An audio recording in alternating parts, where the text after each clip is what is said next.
nzohereza itima ishinzwe kukurwanirira kubera uko nkugize. Ubundi Imana iturinda bitewe n'iki ifite irindi kiri muri twe. Iyo hereza ingabo zikurinda bitewe n'uko ungana, bitewe n'ibiri muri wowe, urindwi ikurikije ibyo yaguhaye. No mpamvu ubona rimwe na rimwe badukoraho bagasanga ntibyavamo kuko hari ibintu bibitse muri twe. Hari twebwe turi ubutunzi. Ubundi twebwe tugenda turi stock, genda stock y'Imana. Ndi stock y'Imana. Kumva va muri ako kazu kangana na karuri. Va muri iyo nzirimo imyuka mibi. Byapfiriye hanaha. Va hano ugenda ujyaho nzakwereka. Ahantu nzakwereka narangije kuhategura, narangije kuhadekora, narangije kuhashyira abantu beza, narangije kuhashyira abaturanyi beza, narangije kuhashyira ibigo by'amashuri, narangije kuhashyira amavuriro, narangije kuhashyira iterambere, narangije kuhashyira ibyo ukeneye. Jyayo aho umuntu wese uzakuvuma hazagira uwibeshya azamura amacandwe avuga ati tu. Yes, kamashimire mu izina ry'umwami wacu Yesu Kristo ko dukurikirana cyangwa se mudukurikirana kuri Evangeliste Mama Lionel. Imana y'amahoro ibaho umugisha. Niba uri mu Rwanda turagusuje mu izina rya Yesu Kristo. Niba uri mu ntara ya gatandatu, mu ntara zigize igihugu cy'u Rwanda, hari intara ya gatandatu y'abadiaspora, cyo navuze intara ya karindwi, ariko abantu numva ntago bari kubyumva neza. Nta kibazo, reka uyu munsi nere gusuza abantu bari mu ntara ya karindwi uko ntabo dufite mabarene nabaza babavuye ahandi. Nawe uravumbura cyane. Turabasuhuje cyane abantu badukurikira bakanadukurikirana aho muherereye hose. Tubifurije umugisha w'Imana kandi tubasaba gukomeza kudushyigikira cyane mudukurikirana. Kunshyigikira cyane ni ukunyumva, kuko iyo unyumva umenya icyo ugomba gukora. Imana ibaho umugisha. Ndabasuhuje aho uherereye hose cyane. Mbwira umuntu urwaye ngo akomere, Imana irakiza. Numva nshaka kubwira umuntu umaze igihe mu bigeragezo, ari byo umuntu aba mu bigeragezo bigatinda bikamutindaho, kandi n'umunyarwanda aravuze ngo urushyize kera ruhinyuza intwari. Nifurije rero gutabarwa ku muntu wese uri mu kigeragezo cy'igihe kirekire, nawe mu rwego rwo kumusuhuza ndamubwiye ngo komera, Imana igiye kugutabara. Imana ibaho umugisha mwinshi cyane. Imana ibaho umugisha mwinshi cyane kandi ibateteshe. Twakire rero kuri Evangeliste Mama Lionel. Murakoze cyane nanjye kunyakira. Imana ibaho umugisha.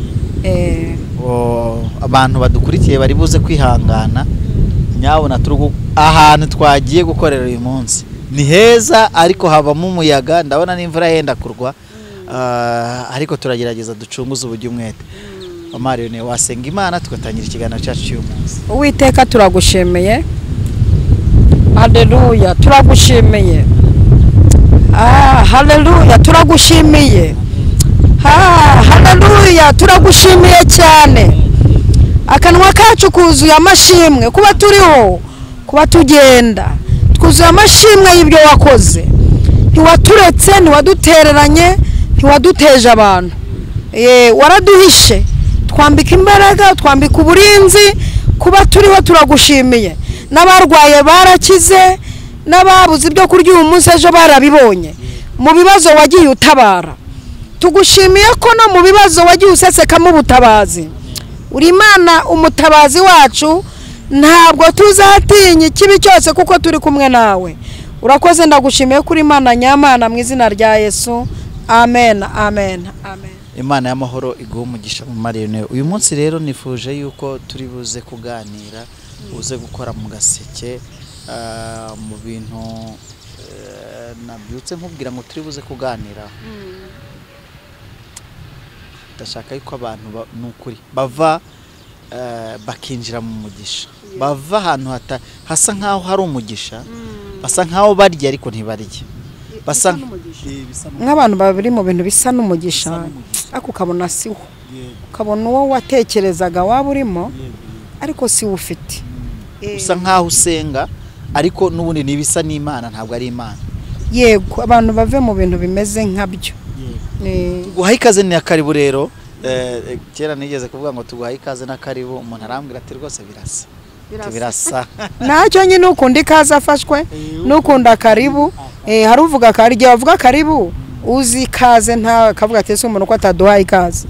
Nacyo buri muntu atoramo icyo yumva. dutangire rero hehe muri basaza bawe bahehe wowe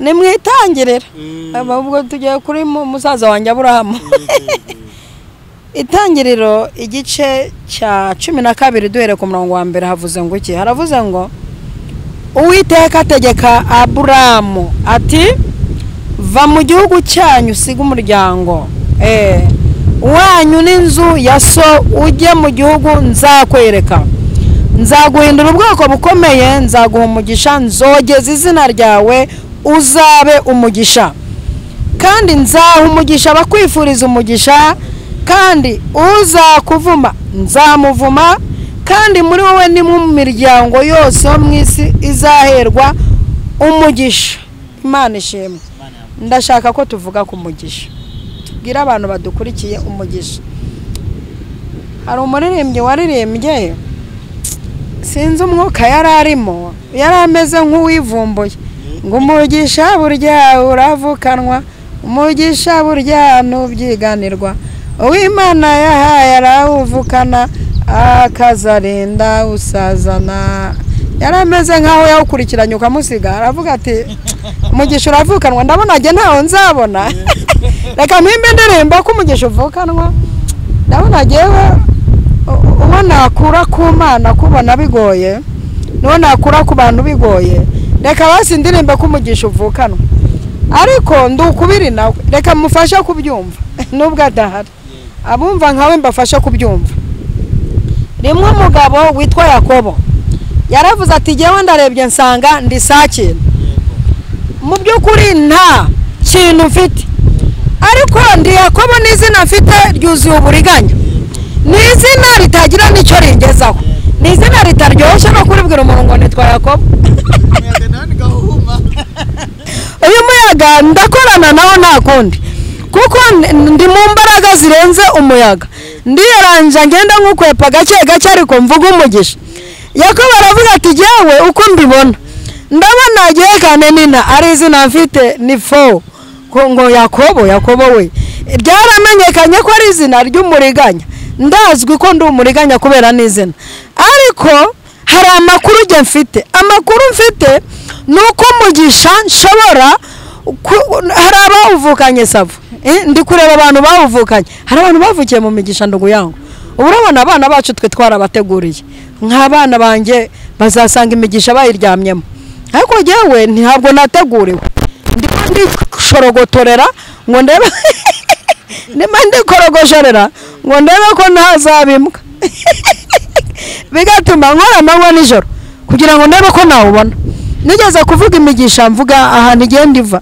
hari umugisha uva ku batambyi ugenda ugahitura umutambyi akaguhesha umugisha hari umugisha uva ku babyeyi ugenda ugazana umuhigo ngo genda uzana umuhigo ngo umugisha ntarapfa hari umugisha uva ku kibyeyi ukaba umugisha wa kibyeyi hari n'umugisha umuntu yishugurikira ukavuga uti ngiye kuwishugurikira ntazapfa nta mugisha mfite uyu mugisha w'umushugurikano ni gute umuntu awushugurika icyambere ni ukujyana igisororo cy'ibiryo kwa muganga bati Imana iguhe umugisha waca ku muntu wamuha bibiri ati Imana iguhe umugisha waca ku muntu uti akira ngo usengerere agafanta Imana iguhe umugisha nguko ko umugisha umuntu agenda awushugurika mpaka ariko ndashaka kugera kuri Yakobo avuze ati jyewe bintu muvuga ngo umugisha ngo uravukanwa ngo ubutwe ntaho tuzabona reka mpange gahunda sasa ngiye gutegura intambara ntagatifu yo kurwana kugira ngo bari ikintu cyitwa umugisha arariya cyane arangije Yakobo aravuga ati ngiye gukirana na marayika ntitaye ku Yakobo bwanjye ntitaye ku mateka yanjye ngo aragenda akirana na marayika ndugu yangu ngo barakirana kugeza ubwo umuseke utambika ati rega jye sinkure ku rutampa umugisha jyewe ndi Yakobo ndi umuriganya nabuze hepfo muri haruguru nta hepfo nta haruguru nta nzu nta modoka nta konte nta bitanu nta bibiri jyewe nta kintu mfite jyewe ikintu cyanzanye kurwana nawe mpaka ntabwo nkura ngo umuseke ngo uratambika marayika abona ibintu nidanje abona umugabo yasisiye abona umugabo nta kindi ashaka uretse umugisha ngo arangije ngo amukora ku nyonga yitako amuregura umutsi arangije aramubwira ati nguhaye umugisha ijambo rya mbere nguhindura izina nukitwa Yakobo nkwise Isiraheli. Iri jambo iri zina ryonyine akira umugisha ngo agenda acumbagira yahindutse akajarite ariko acumbagira ni neza acumbagirana umugisha barawubonye kubera iki? Kubera kuharanira kurwanira awugeraho. Haleluya. Hari igihe rero Imana yo yonyine sasa iba ari ikwirebera kabona uko y'umugisha kavuga iti jewe nduwiteka nyiribihe uriya muntu ahantu ari ndabona nta kintu afite kandi imyitwarire ye nduwiteka inyemeza kumupangira akantu inama igategura data wa twese agategura muvuga ngo amina cyane. Amina. Mbafashijemo amuri amina. Imana yonyine ikicara mu buturo bwayo bwera kandi ngutumirije Imana wankurikiye ngutumirije Imana niyicara itegura umugisha. Ya niyideki niyicare ngutumirije inama y'ijoro yewe nyirabagenzi Alice ngutumirije Imana niyicare itegure umugisha ukuzeho. Imana ishimwe. Imana ngo iritegereza Aburamu yitwaga Aburamu nayo izina ritarahinduka iramureba aravuga iti Aburamu ndumva agiye Uwiteka byanjemo akanyamuneza kugumugisha kanjemo. Hari igihe Imana iramuka neza hari igihe dukiranuka tugatera Imana kuramuka neza siko tujya dutuma Imana iramuka neza ikirirwa neza ikanarara neza kavuga iti nkurikije ukuntu batumye mera neza ngiye gutegura ikintu cyitwa umugisha nkusukume. Haleluya. Amina. Imana irangije ibwira Aburamu iti wumva Aburamu hari ikintu nateguye naguteguriye umugisha. Ubwo nateguye umugisha sasa tugiye kujya inama nk'abantu b'abagabo.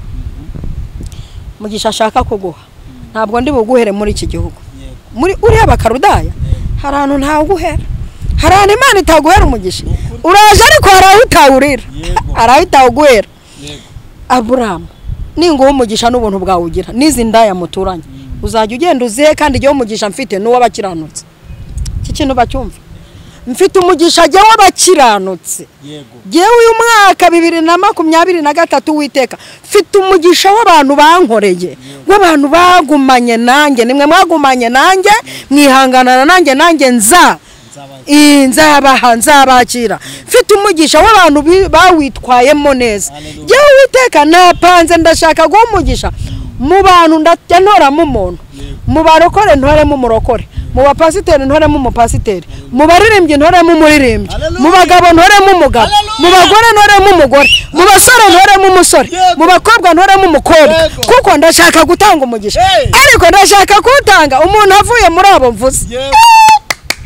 Haleluya.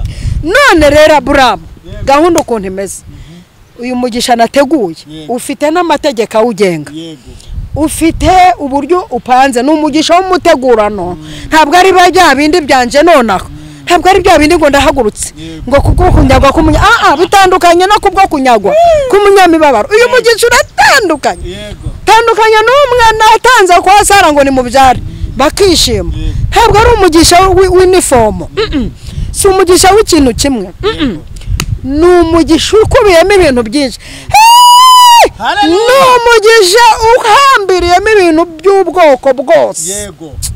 Haleluya. Amina. Hari Imana ishaka kuguha umugisha w'urubyaro ariko ikaba ifunze umugisha w'inzu. Hari ishaka kuguha umugisha w'inzu ariko ikaba ifunze umugisha wa style.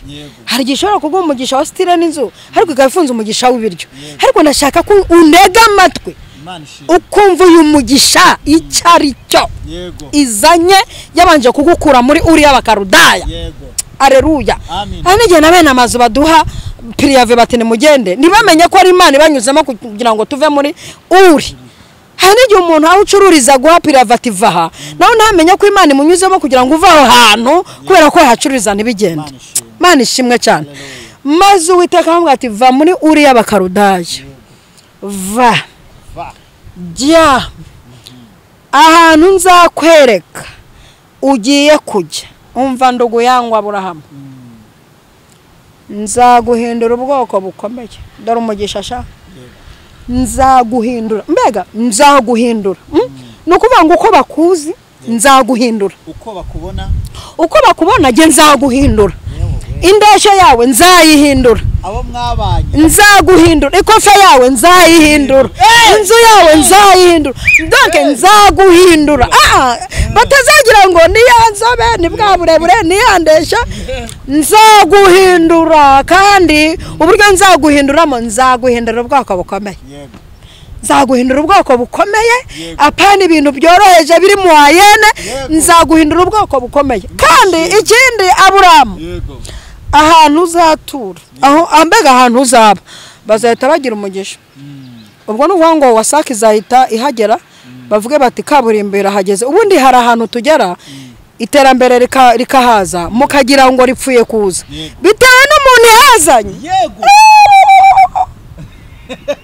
Ataraza se ko ritaje, nibyo atarahatura ko ritahageze, rigeriza bitewe n'umuntu yazanye, igahita imukurikiza ibintu byitwa iterambere. Muvuga cyane ngo amina. Igahita imukurikiza ikintu cyitwa iterambere, mukagira ngo bipfuye kuza gusa. Ni ibintu Imana ibishigikije umuntu wabwiye ngo nzagumugisha. Aho uzatura nzahayobora ikintu cyitwa umugisha, nzahayobora inzira y'umugisha, mpapanga ikintu cyitwa umugisha. Kandi Aburahamu uzakwifuriza umugisha, nzahita nkumuha. Mbega nacikwa nzagenda mupange umuntu uzacikwa akavuga, umuntu uzacikwa akavuga ngo Aburahamu Imana iguhe umugisha, nzahita nkumuha, nzahita nkumuha. Hari ukuntu rero mwanga no kutwifuriza umugisha, kandi mwana mufite amahirwe yo guhita muhabwa. Nzamuha umugisha, kandi nawe nzaguhindura umugisha. Donc uzashiduka matsiyeri zawe zose ari umugisha, mbega ukozwe mu mugisha. Noneho nimara matsiyeri zawe zose guhera mu birenge ngukoze umugisha, hazagira umuntu wibeshya kuvuma, nzamuvuma. Witeka niko yavuze, nihagira umuntu uzakuvuma, umugisha ntuvumwa. Ndugu yangu, umugisha ntuvogerwa. Umuntu Imana ihinduye gutya ntakinirwaho. Uzakuvuma nzamuvuma. Nzasigara noneho mfite itimu ishinzwe kukurwanirira, no mu gihe ntahari nzohereza itimu ishinzwe kukurwanirira kubera uko nkugize. Ubundi Imana iturinda bitewe n'iki ifite irindi kiri muri twe. Yohereza ingabo zikurinda bitewe n'uko ungana, bitewe n'ibiri muri wowe, urindwi ikurikije ibyo yaguhaye. Niyo mpamvu ubona rimwe na rimwe badukoraho bagasanga ntibyavamo, kuko hari ibintu bibitse muri twe. Hari twebwe turi ubutunzi, ubundi twebwe tugenda turi stock. Genda stock y'Imana, ndi stock y'Imana. Haleluya, amina. Nimba ndi stock ntabwo irindishwa, stock nk'iyi ntabwo irindishwa abantu boroheje. Sarebe umurenge bawurindisha abanyerondo, ariko mumbabarire n'urugero, sibyo? Akarere bakarenda, ubwo nawe urabyumva. Uzareba ubutunzi buri rugurire ya kumusaza baharindisha abajepe, nabo kandi bacanye ku maso bari smart. Urumva neza? Iyi Mana indinde bitewe na stock mfite. Yewe ndi stock y'Imana, byanditswe biri muri je, guhugura biri muri je, buhanuzi buri muri je, gucaha biri muri je, gutesha biri muri je, gufata biri muri je, no gufata abantu cyane gufata abantu nkabasudiraho ibyabo biri muri je. Wumva uburinzi ufite uko bungana n'amavuta nyiniraho, nzaguhindura ubwoko bukomeye, nzakurinda, uzakuvuma nzamuvuma, uzakurwanya nzamurwanya, uzaguhagurukira nzamuhagurukira, uzagutunga urutoki mu maso azapfa ari waruzize. Uziko hari n'abantu bajya bapfa batuzize. Nukuri Imana ikareka vuta ariko ubundi bite byawe. Uriya muntu narinze mukuru haramugeza hariya, muvana muri uru rwego mugeza ku rundi, muvana mu gutera rurazi imirambararo muha ijambo rikiza, muzamura mureba, mushyigikira mureba, muvana muri uriya bakarudaya ndamuzana mugeza muri iki gihugu cy'umugisha. Yarinze ahagera muri he muje kumurwanya bite kubera iki? Hari n'abantu bajya bava muri uriya bakarudaya bakaza kuturwanyiriza Uwiteka dukigikiye. Umuntu akava mu cyaro akaza kukurwanyiriza i Kigali, n'umuntu akava mu idini akaza mu idini rye mu rwego rwo kukurwanya. Hari umugabo bita Nehemiya ari ku kagezi bita Ahava, ngo amenya amakuru yuko hari abanyazi mu nzira igiye Yerusalemu, kandi yavuye mu gihugu cya wa mwami. Yego, ayamenya kare, abimenya kare, aza yego kuko amakuru yamenye kare abategeka kwiyiriza kugira ngo abo banyazi bateze Imana ishimwe Imana ukije kureba abantu ije kureba abantu bayo cyane kuko ngo bari bikoreye amazahabu ubutunzi Imana ari ibintu dubitse bituma turindwa mu rwego nawe bigucanga kavuga turiya muntu ubundi aho nahereye mburoga aho nahereye murwanya nahereye bagasanga twe twamaze gupaka batubona igitungo twe twarangije gupfa hari n'igihe bajya kudushikisha bati turabona umuntu ariko harapfuye atakiriho naho yitwa Yesu yapfiriye muri twe haleluya data we umurozi atari ku muntu uko tubona apfuye kera muramushaka wiki naho twapfiriye muri we Yesu tuzukira muri we bigatuma indagu zitatubona inzuzi baziterazi uruzi rukagwa rugaramye kubera ko ntabwo rwahangara nawe urabyumva ariko namwe mwamwikina hari amazina ari muri Kristo Yesu haleluya amazina y'abantu nabambanywe nawe haleluya nabambanywe nawe tekire bosa sherekire bo nikirabo sekishare bosaya napfanye nawe nzukana nawe mbega twakoze icyo bita nk'ivanga mutungo umutungo twavanze umutungo ubundi wavanze umutungo n'uyu mwami hari ibi cyambere amakuru yanyu tunayamenya mutarabikora ibaze iyo batarategura tubimenya kare atarategura gahunda twe tubimenya hakiri kare nero tubimenya batarategura twe tumenya ko bagiye gutegura batarategura muri make tubatanga mu mashino mu midiho twe ducanye ku maso ndugu yangu niyo mpamvu Imana yahagurutse kuvuga iti nkurikije uburyo mwacanye ku maso mukaba hagati y'ababandi mukaba hagati y'abantu muzamuka bakabamanura mukaba hagati y'abantu babona abana bashishaka kuroga muva hano muri uriya bakarudaya jya uyu munsi tubatumweho rero muri tubatumwa nk'uko tubimenyereye dutumwe ku bantu bamaze igihe muzamukira imbere y'abagome uzamuka bagahekenya watambuka bati ngicyo wazamuka batishwi wazamuka ati ntitubyumva watabarwa atari ko ndumva ntabwo turabyumva batumva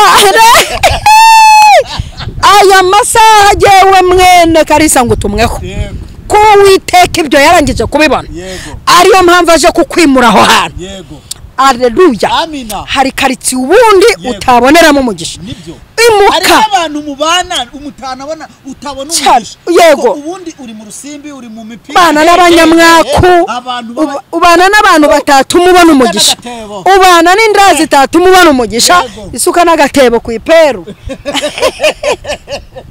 niyo mpamvu Uwiteka nyiribihe avuza ati va muri iyo uri y'abakarudaya va muri iyo karitsiye irimo abantu batakumva va muri ako kazu kangana na karuri va muri iyo nzira irimo imyuka mibi byapfiriye aha n'aha va hano ugenda ujyaho nzakwereka ahantu nzakwereka narangije kuhategura narangije kuhadekora narangije kuhashyira abantu beza narangije kuhashyira abaturanyi beza narangije kuhashyira ibigo by'amashuri narangije kuhashyira amavuriro narangije kuhashyira iterambere narangije kuhashyira ibyo ukeneye jyayo aho umuntu wese uzakuvuma hazagira uwibeshya azamura amacandwe avuga ati tu ayanjye ntazarokoka hari ahantu Uwiteka yatuje Mose Miriyamu azana ibintu byo gushaka kumunegura Uwiteka aravuga ati ntarategereza ko abimenya musese ibibembe Aroni na Miriyamu basese ibibembe mwebwe muravuga umuntu narangije gutuza hari ahantu umuntu wakoze ibintu mutarakora umuntu wamfashije umurimo umuntu navuze ngo we akavuga ati ta umuntu navuze ngo tiratamana mugatinyuka mugahaga imvange mugatangira kumunegura naho ibyo mwamunegura bifite hari ibintu yakoze mutarakora none sintegereje kumva ko ibi bintu munegu yabimenye muhite musesa ibibembe hejuru ubwo bujajwa no mpamvu Imana yabwiye Aburahamu ngo uzakuvuma giye Uwiteka nzamuvuma uzakurwanya nzamurwanya abantu bigeze kwiyongoza batabagabo mu itanura rya kumuriro bapfa mbere aba bantu bariyongoje bati twebwe nitwe turi bubishire mu itanura rya kumuriro hejuru kudusuzugura turi abantu babagabo bakanga gusenga Imana twateguye twebwe iyi Imana niyo dusenga none nitwe tubatamo barangije bapfa mbere nukuvuga ngo nukubona umuntu warugiye kukwica apfa mbere yawe ariko iki kintu babariye bakacyumva ko Goliyati yapfuye mbere ya Dawidi bakumvise iki kintu ko abamidiyani bapfuye Gideon agasigara ahagaze bwumarye yarahagurukiye munsi y'igiti cy'umwera umwana w'umuhungu wahagurukiye munsi y'igiti cy'umwera arwana n'ingano yarangiza akabanesha nkunesha umuntu umwe erega mwiturebera ahantu twaje duturuka mwiturebera aho tuvuka twaje twaje dufite support y'ijuru muvuga ngo amina cyane igemba n'ubafite confidence ijyo bundi ndani yaminiye hari ibintu tandwanyana ngo nkwemerere singe mva kwizima bitewe no gukora kw'Imana muri je no mu bantu haleluya yaravuye munsi y'igiti cy'umwera asekura ingano ongera ko ise yavuka kwa Manase wa wundi n'ubundi bariganije mu muryango wa nta kigenda wasa kintu utabamo n'umuhanuzi arariganijwe nta kintu batunze bashaka kumurebera aho hantu ari kandi ntibamenya ahagurukiye yarahagurukiye mu ijambo rivuga ngo uzabanesha nkunesha umuntu umwe barebaga umuhungu Gideon ariko ntibabona ijambo rivuga ngo uzabanesha nkunesha umuntu umwe bakamureba haturutse ariko ntibabona ijambo rivuga ngo uzabanesha nkunesha umuntu umwe nawe ari muri iryo jambo arimo arikokinga muri uzabanesha nkunesha umuntu umwe yatera haleluya bakagira ngo ni haleluya bakayitiranya nizo batera twebwe turi muri uzabanesha nkunesha umuntu umwe urashaka kwitiranya haleluya niyange ariko abantu bahagibwe muri kwitiranya haleluya taza gufata umuserebanya ukawitiranya n'ingona birasa ariko ntibingana ntibinaba hamwe wikwitiranya ibintu ingona iba mu mazi umuserebanya ukaba muri parafu wishaka gufata ibintu ngo byitiranye ubundi umuserebanya nubwo uba mu nzu z'abami ariko ntago ugira imbaraga nk'izi ngona birasa ariko ntibingana urumva neza wikwitiranya ibintu umwana w'umuhungu aje yikosantayemo ijambo rivuga ngo uzabanesha nkunesha umuntu umwe yagira gutya azunguze muri n'ibibindi ugatangira gutekereza munsi y'igiti cy'umwera kwa Manase mu bantu badasobanutse mu bantu batavukamo umuhanuzi mu bantu kwa Karisiyo muracyadutekereza nk'abantu kwa Karisa ubuse kurinda ajya mudahari babaze abarozi babaroga barababona oya mbariza iyo kuri igisekuru cy'iwanyu bakusangayo iyo ugiye kundagera mu gisekuru cyo kwa Karisa ujye mbona wankura iyo ugiye kundebera mu gisekuru cyo kwa Marigarita ngo ndangiza umbonamo hari ibisekuru twikuyemo hari ibisekuru tutabarizwamo ntabwo tukibarizwa munsi y'igiti cy'umwera twe turabarizwa mu ijambo rivuga ngo uzabanesha nkunesha umuntu umwe twebwe vajya vajyayo jyandi hute mu bukire va mu bukode jya mu nzu yawe va mu bushomeri jya mu mafaranga ihute kandi aho mvugiye ahangaha ihute uzabanesha nkunesha umuntu ihute va genda hariya ahantu batazakurebera mu gisekuru ahubwo ugomba kwirebera mu ryo yavuze yaravuye hari Imana imubwiye ngo uzakurwanya nzamurwanya uzakugirira nabi nzamugirira nabi nayo magambo ubundi tugendana atuma tugenda dufite confidence bakagira ngo turoroshye kandi turakaze muri ryo yavuze Imana ihabwa icyubahiro haleluya Imana ihabwa icyubahiro twebwe muri ryo yavuze turakaze mu bumana turakaze mu masezerano turakaze twe tugenda dusapotinzwe n'amagambo Imana yavuze muri twebwe nzakugirira neza niyo mpamvu nta muntu wapanga kukugirira nabi umenya ngo nzakugirira neza mpagurukanye nayo nzakurinda niyo mpamvu tugera naho bikomeye ukibuka ko muri wowe uzakurinda kandi nzakurinda ube amahoro masa nzakwiyubahishirizaho nzagukomeza ubu twe turakomeye kurusha beto nkomeye kurusha beto we nkomeye kurusha ibyuma yewe nkomeye kurusha fera beto haleluya hari aho byubakiye twe turi urutare twubatse ku rutare Kristo ntabwo twubatse mu mabuye ya hariya mwirirwa muhondahonda mpamvu muhonda ntiduhondeke twubatse ku rutare mu ijambo rivuga ngo nzabakomeza niyo mpamvu mwubakwe nk'amabuye mazima twe ntabwo twubatse nk'inkarakara ntabwo nubakishije inkarakara no ntabwo nubakishije ibiparara ntabwo nubakishije impunyu ntabwo nubakishije ruriba mwubatswe mu mabuye mwubakwe nk'amabuye mazima niyo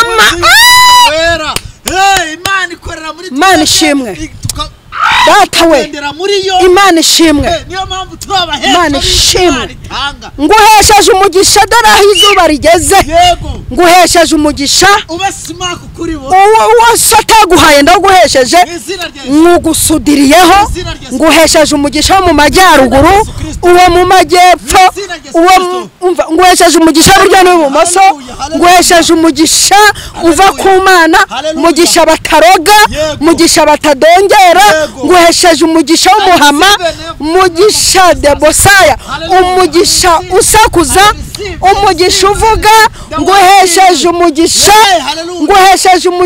isi ataguhaye nguhesheje umugisha isi itaguha nguhesheje umugisha amashuri ataguha nguhesheje umugisha inshuti zitaguha nguhesheje umugisha w'umuhama nguhesheje umugisha urandaranda